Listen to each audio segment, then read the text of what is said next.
Shri Swami Samarth. Hi everyone, welcome back to my channel. चला तर मग आज मी माझ्या ताईला म्हणजेच माझ्या नंदनबाईला बाहेर घेऊन गेले होते शॉपिंगसाठी आणि त्यांना खूप साऱ्या साड्या ते खूप सारं पाहिलं, पण त्यांनी स्वतःसाठी काहीच घेतलं नाही. आणि नंतर म्हणत होत्या या बाईच्या अंगावर किती छान साडी दिसते नाही का, आपल्या अंगावर तर काहीच चांगलं वाटत नाही.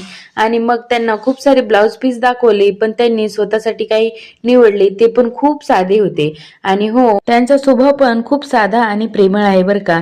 नंतर आम्ही गेलो दुसऱ्या दुकानमध्ये, तर मला तिथं हार खूप आवडला पण मी नाही घेतला.